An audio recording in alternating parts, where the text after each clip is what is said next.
Ahora vamos a hablar con nuestro invitado, con Miguel Ángel González, que es autor de Pierde la banca, ni más ni menos, un título muy revelador. ¿Qué tal? Bienvenido al programa. Muchas gracias.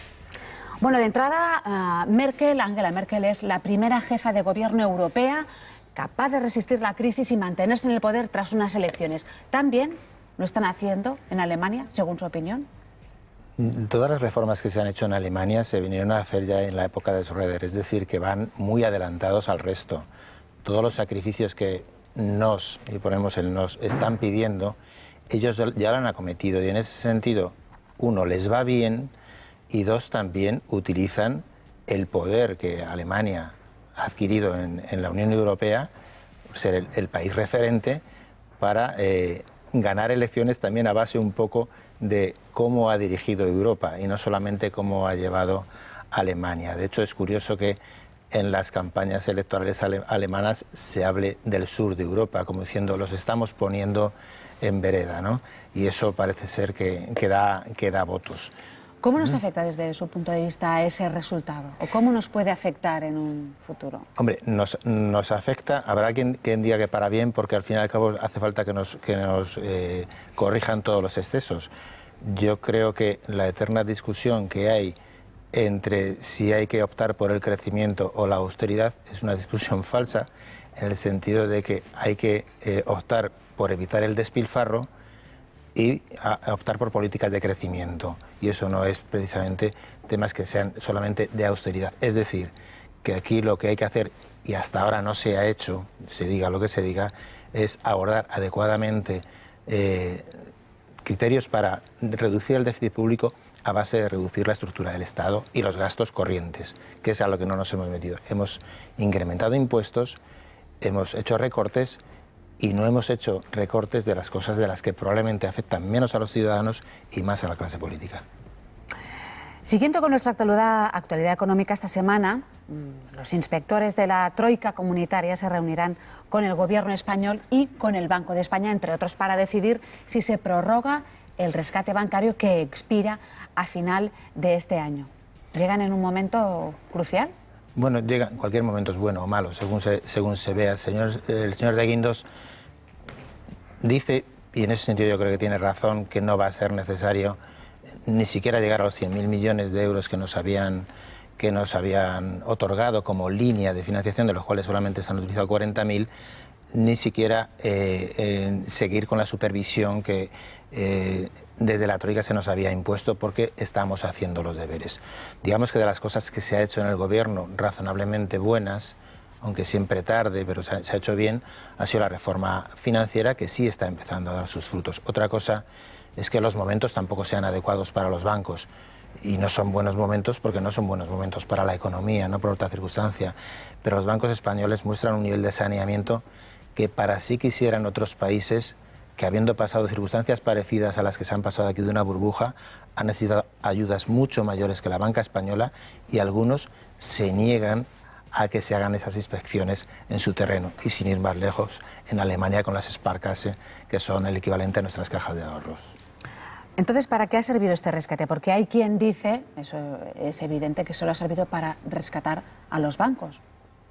Bueno, en realidad es un rescate financiero y se rescata a los bancos. Hay dos formas de rescatar a los bancos. Uno, lo pagan los accionistas y los depositantes de los bancos, y otro los pagan los contribuyentes. De una manera o de otra siempre te cuesta dinero.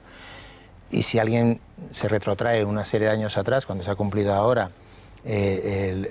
la anualidad de la caída de Lehman Brothers, dirán que debimos haberla rescatado con dinero público, dicen algunos, y nos hubiéramos evitado estos problemas. A toro pasar. Sí, pero lo cierto es que hay muchas formas, y hay quien te dirá que si un banco va mal, que lo soporten en el orden de prelación en el que está establecido. En primer lugar, los que lo soportan son los accionistas, después los preferentistas, después los obligacionistas, los bonistas, y por último, y no lo soportan de todas las maneras porque están protegidos, los depositantes. Y ese sería el orden. Y la alternativa es meter dinero público. ¿Qué se ha hecho? En todo el mundo, normalmente salvo bancos pequeños, se ha metido dinero público, y se ha metido a tiempo. Aquí se ha metido a destiempo. Si se hubiera metido a tiempo, probablemente ya lo tendríamos recuperado. ¿Cuándo hubiera sido a tiempo? Pues cuando el señor Zapatero decía aquello de que este es uno de los sistemas financieros más sólidos del mundo, y no le faltaba cierta razón, porque era sólido en la mitad del sistema, que es la banca o los bancos, y no era sólido en la otra mitad, que eran las cajas. Nosotros aquí no hemos tenido un problema bancario, hemos tenido un problema cajario. Es decir, que fundamentalmente el problema que ha habido aquí es de las cajas, y todo el mundo sabe lo que va ligado a las cajas, que es el poder político. Y no quiere decir que todas las cajas lo hayan hecho mal, ni muchísimo menos, pero todos los que lo hayan hecho mal son cajas.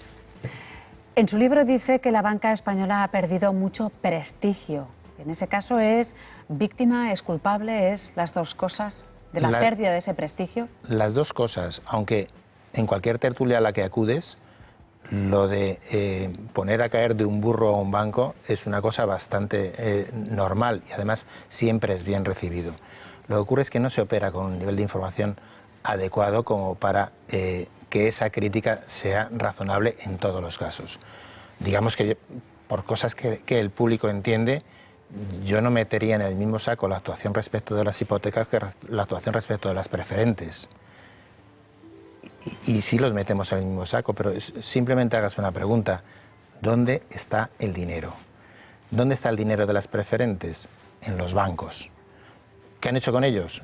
Pues normalmente tapar agujeros que tenían que haber hecho de otra manera y cubrir ampliaciones de capital que no se han hecho de otra manera. ¿Dónde está el dinero de las hipotecas? Pues el que ha promovido el terreno, el que ha vendido el terreno, el que lo ha construido, los albañiles, los arquitectos, los aparejadores, los notarios, los registradores... Por el camino. Todo el dinero ha estado en la burbuja general que se ha convertido. Decirle ahora a los bancos: ustedes tienen que hacer frente a este tema, cuando se han dado las hipotecas más baratas del mundo aquí. Pero los bancos y cajas también entraron con fuerza, ¿no?, en el mercado inmobiliario. Quizá tendrían que haberse esperado. No solamente entraron con fuerza, entraron indebidamente, y quizás el error que todo el mundo achaca, te dice: esto es todo un exceso. Y es cierto. Y ese error lo vamos a llamar imprudencia. Y ese es uno de los errores. Lo que pasa es que en algunos casos, y no en todos los bancos, a un error de imprudencia, que es hacer lo que hacen los demás para seguir creciendo, eso es de un comportamiento gregario, pues le ha seguido de impericia, es decir, personas que se han metido a banqueros sin saber lo que era esto. Es decir, y ahí hay muchos casos, pero ahí le ha seguido también un error que ya no es error, ya pasamos un escalón, y a la impericia le ha seguido la codicia y la avaricia, es decir, gente, banqueros o políticos que han jugado al corto plazo y que se han cargado las entidades precisamente para llevárselo a ellos. Y yo distinguiría entre lo que los bancos han hecho, algunos, que es meter la pata, y lo que algunos, no banqueros, precisamente ligados a caja de ahorros, que es meter la mano, que es una cosa diferente. Vamos con las hipotecas. ¿Cómo afecta la desaparición del índice de referencia de las hipotecas? Bueno, el índice de referencia Euribor hoy en día es un índice de referencia que es falso, es decir, en el sentido de que no se ajusta a cuál es el precio del dinero. ¿En qué consiste tener un índice de referencia? En que el banco acude a un mercado, toma el dinero a un precio y lo presta por encima de ese precio. En la época de gloria se han dado a Euribor más 0,50, 0,40, es decir, eso apenas te da para pagar el valor del dinero. ¿En qué pensaban los bancos que podían ganar? En otros productos, en las cuentas, en las tarjetas, en otro tipo de cosas, pero todo el mundo ha pensado eso y no lo ha ganado. ¿Qué ocurre? Ahora que ustedes tienen hipotecas a Euribor más 0,45, que es alrededor del 1% o del 1 y pico por ciento, y no todos los bancos tienen ese coste del dinero, es decir, le están pagando el 2 y pico por ciento por los depósitos. Quien quiera hacer los números, esto no sale.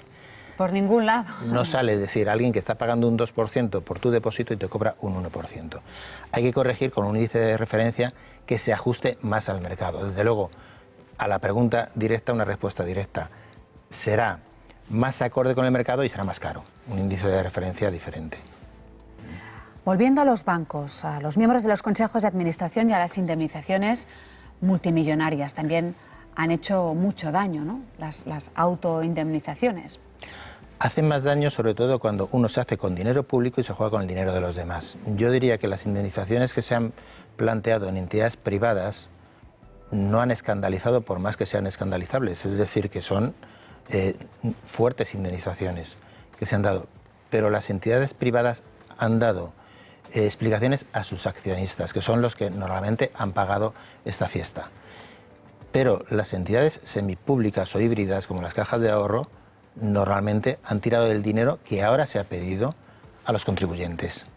Y eso, digamos que si había que calificar un poco esas indemnizaciones, como poco son obscenas. Es decir, como poco. Yo creo que dando un paso más son delictivas en algunos casos. Es decir, porque se sabía perfectamente que muchas de esas cajas no tenían ningún futuro. Y desde luego es un ejemplo que no me extraña que la imagen de los bancos en general esté por donde esté con casos de ese tipo. Pierde la banca, usted lo afirma en su título, en el libro que usted ha escrito, el título es Pierde la banca. Nosotros nos preguntamos, ¿pierde la banca realmente, señor González? Ha perdido prestigio, sí, pero todo lo que sea de bancos se manipula bastante. Y yo que he escrito un libro crítico sobre la banca, cuando me llaman a alguna tertulia, curiosamente soy el que va a defenderlos. Es una cosa que es irracional, pero es así porque se dicen muchas cosas sin conocimiento. Mira, noticia de hoy. La banca gana 22.000 millones en los últimos 15 días. Eso es verdad y es mentira. Lo único que ha ocurrido es que la capitalización de los bancos en bolsa ha subido 22.000 millones, punto y final. Y la gente dice, ya están robando. No, es decir, que pierden, y pierden dinero y muchos los han perdido también, ¿eh? Bueno, en cualquier caso, le agradecemos que nos haya contado por qué pierde la banca, según su criterio, aquí en Para Todos Lados, este primer programa de la semana. Muchísimas gracias, Miguel Ángel González.